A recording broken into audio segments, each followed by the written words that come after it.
link. My name is Natalie Armstrong-Motin with Marketing Resolution, and this is another in the series of Marketing Mondays. I suppose everybody's back from holiday. Welcome back to work. Happy New Year. Hope your holidays went great. And again, thanks very much for joining me. I've got my coffee all set to go. Today it's just a nice coffee with a little bit of milk and sugar, nothing extraordinary, but it's quite nice on a cold wintry day. So if you are joining me from anywhere, I guess, I don't have a real, a standard bar here. I'd like to know where you're from. Where are you watching from? So pop your name and your location into the comment section for me so that I can see who's here. It's always kind of fun to see who's attending. Well, today, Marketing Monday, we want to talk about business plans, marketing plans, and communication plans. And of course, which of those you need for your particular mediation or arbitration practice. So let me explain what they are and then stay with me. And at the end, then we'll talk about which one of these your practice needs. So let's start at the top with a business plan. And a business plan, I guess sort of, loosely defined, is a document that defines, it can be in quite detail, that defines your practice's objectives and how you plan to achieve those objectives, right? How are you going to reach those goals? A business plan is the written roadmap for your practice. It frequently contains a marketing plan. Sometimes not, though. It kind of depends on, your particular methodology and maybe the business school that you attended or the books that you've written about. All right, from the UAE, hello, thanks very much. And Josephine from Lagos, Nigeria. Hi, Josephine. Thanks very much for joining me. Nigeria, one of my favorite places. Rick, Austin, Texas. Ooh, Austin, that's a good one. That's a nice town. All right. So a business plan. A lot of people think that a business plan is only for those businesses that are seeking funding. That's actually, I think, unfortunately, a myth. A business plan is a great way for you at any point during the year. I mean, I know this is January and we're all sort of thinking about, housekeeping and planning for the year ahead, but you can do this at any juncture of your practice. So if you're brand new, you definitely want to do this, but even if you're really established, it's always good to sit down and think about what you're offering, why you're offering it, to whom, how are you pricing it, etc. All of those are really good things. All right, from England, hi Paul, thanks very much for joining today. Milton, Florida, ooh, nice weather there in Milton, Florida. And New York, thank you, Your Honor, for joining. All right, so a business plan, there are lots of different templates, lots of different ways you can go about building a business plan, but they are sort of in the key components of a business plan. The executive summary, so this is essentially your practice description. You next might want to have an organization or even a management structure. This is going to outline who you are as the folks managing tasks within the practice and what your task is. Right, if that makes sense. You want to define in your business plan the services that you offer. And I know that for a lot of us, this could be very broad, but for most of us, it's going to be quite specific. So for example, it's not just going to be mediation. It might be early neutral evaluative mediation specifically for elder care facilities. Right, so you can get quite deep into the details with that one. You also want to include in your business plan some degree of competitor analysis and colleague analysis. It's good to sit down and at any time of the year, of course, look to see what your perceived competitors are doing and what your colleagues are doing. On a nice, cold, rainy, icky day in the middle of winter, put on your yoga pants, grab a cup of coffee, open up your LinkedIn account, and look around and see what other mediators and arbitrators are doing. Where are they networking? Who's in their contact list? How often are they posting? How much action do they get on those posts, etc.? Do they have a YouTube channel or a podcast? All of those kinds of things. And you want to note all of those details so that you can make a plan to be different than. In a business plan also, like I said, business plan frequently will contain some aspect of a marketing plan, if not a full-blown marketing plan, and they do sometimes, again, depending on your school of thought. But a marketing plan, maybe even some strategy about moving people from stranger to client, right? Those specifics, of course, are up to you and how you want to move that relationship along. Also, if you have in a business plan your financial plan, what kind of return on investment are you looking for? What really do you need to get back from your activities? So maybe this will include a budget, maybe not. Some of us don't have much budget to work with. Some of us have the ability to spend, but don't know where to spend. So a financial plan is going to provide you an idea about where you're going to spend your money and what kind of return on investment that could create for you. Then let's move on to a marketing plan. And a marketing plan, again, it's a whole different thing than a business plan. A marketing plan is the operational document that outlines all of the promotion and outreach strategies and activities that you intend to do for yourself and your practice. It can be a lot, but you can also keep it quite simple if you prefer. So it's a plan that is going to be thought out in sections of time, in big blocks of time. So a marketing plan is going to be for 6 months, a year, 18 months, etc. And you want to lay that out. And a marketing plan, these are the milestones that you're going to set for your practice. A marketing plan could include things like the market research that you did for your business plan about your colleagues or your competition. It should definitely include the very tailored messaging that your primary, secondary, or tertiary target markets will most appreciate. Whether that's by geography or practice specialty, or psychographic, entirely up to you, but you do need to develop that very tailored messaging. Then you want to think about the platform that you're going to use to promote and market your particular practice and its services.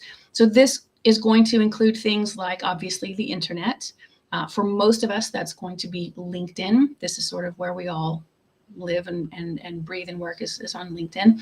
But it could be trade conferences like bar association conferences. It could include getting your articles published in trade publications or being the public speaker at brown bag lunches or conferences, things of that nature. It could include some aspect of training. It should definitely include some networking, right? That's going to be important. And then I think the marketing plan, it needs to have the overall strategy. And I think this is probably the really important part about the marketing plan. Really identifying your target market and the value proposition of your particular practice, right? So you want to be able to identify what it is that your clients really truly want from you. And it could be any number of things. Durable, reasonable resolution. It could be that it's friendlier. It could be, less money, less time. It could be lots of different things, but figure out what they really truly want from your services. And then think about how you're going to effectively and efficiently answer those concerns. That's a big portion of a marketing plan, is understanding what they want and how you're going to communicate that you're capable of delivering that. Marketing plans, they're generally not written in stone. They are very adjustable. They're designed to be adjustable on purpose so that when things change, like the COVID-19 pandemic changed all of our careers and all of our lives, you have to be able to pivot, and a marketing plan should be able to do the same so that whatever is happening societally, you can stop, look at your marketing plan, look at the outline, the strategies that you've provided for yourself, and figure out how you can adapt. how you can change, how you can let your practice evolve to answer those kinds of situations. So that is the marketing plan. The next thing that I wanted to talk about and describe is a marketing communication strategy, a communication plan. A communication plan is the strategy that we as neutrals use to reach our target markets through various types of communication. So this is going to include the message that I talked about in the marketing plan. It's also, though, going to include the medium. So this is going to be your brand ID, your messaging on the platform of LinkedIn, and then at what intervals you're going to be posting. So are you going to post on a Monday, a curated article, on a Tuesday, an inspirational quote, on a Wednesday, new case law, Thursday, upcoming event, Friday, a lighter selfie kind of a post, right? So that's what the communication plan is going to detail. And, like I said earlier, a marketing communication strategy really defines the entire range of activities that you're going to do to market and promote your practice. And a communication plan is where you really get into the weeds. So you're going to go to this conference on this date. You're going to give this speech. You're going to be delivering, this program to this corporation to teach them about how to best use our verbal communication skills, right? So this is where you really get to lay out a calendar and get into the details. It is important when you're putting this together that all of this branding, this promoting, this communication that you're doing, it all needs to have an alignment to it, so that all of your communication, your messaging, the visual of your posts, they all need to look as though they are one. So everything needs to be complementary. Everything needs to be, for example, within the same color wheel, have the same personality, have the same visual bent to it, right? It also needs to have the same kind of language that you think a primary, secondary, or tertiary target market will most appreciate. So that too needs to be consistent. Is your language very casual? Is your language much more formal? Is your language at the height of formality? These are things you need to think about in advance so that you can stay consistent throughout. And one of the best ways to figure out how to do that is to really look at your clients. So what are the needs of your clients? Where are they buying their mediation or arbitration services? From who? Perhaps why? What makes that person different? What makes you different? What is your unique selling position, your USP? You might want to think about how you can sort of mix things up so that you're really utilizing your strengths. So if you're a really good public speaker, be sure that you really skew your communication plan to provide lots of different public speaking opportunities on video or podcast or live or go live like this, lots of different options. If this isn't your strong suit, that's okay. Maybe writing is where you will flourish, in which case you want to think about blogs, workbooks, writing a book, getting your articles published, working with Haro, help a reporter out, haro.com, so that you can write articles for other periodicals, lots of different things. Maybe neither of those are really in your wheelhouse, and networking is probably the most important thing that all of us can do. And so what role will networking play in your communication plan? Your communication plan can also include things, though, like the follow-ups. So let's say that in your communication plan, you set aside time to go to a networking event. Now, from that networking event, there needs to be some organizational tree that you've designed that says, after you've met your dream client at this networking event, how do you follow that up? You connect with them on LinkedIn, you send them a message, you exchange an article, you provide them further information. What happens next? And all of those activities fall into this communication plan. And again, you could lay out a communication plan for the next 6 months, year, or even longer. Longer is a bit difficult, but 6 months to a year is, for the most part, what I do for my clients.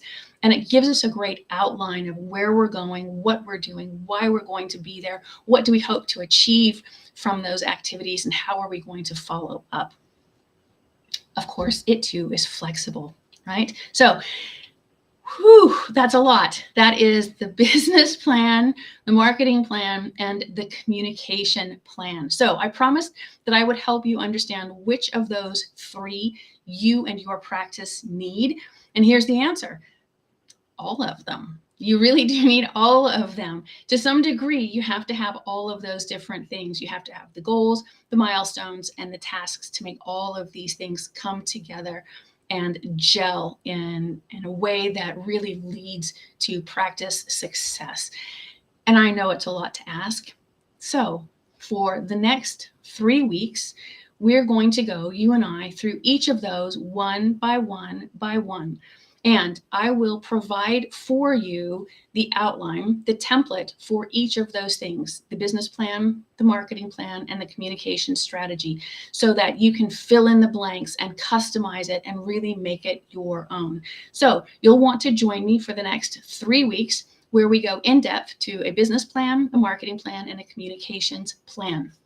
So set your reminders, or if you follow me or you've connected with me on LinkedIn, on my profile, there's the little notification bell on my profile. Make sure that you've clicked that so that you'll get notified when I open up the Marketing Monday live program here on LinkedIn, and you'll get the reminder to join in. When you do, then I'll have the link for you so that you can go to my website, find the template and the workbook, so that we can go through each of these things together and really make the most of it. So that is it for me, Marketing Monday. Again, thanks so much for joining me. I always really have fun during our Marketing Monday time together. If you have any problems, questions, suggestions, always put it in the comments and let me know. If there's something that you'd like me to concentrate on in future episodes, happy to do it. All right, that's it. Thanks very much.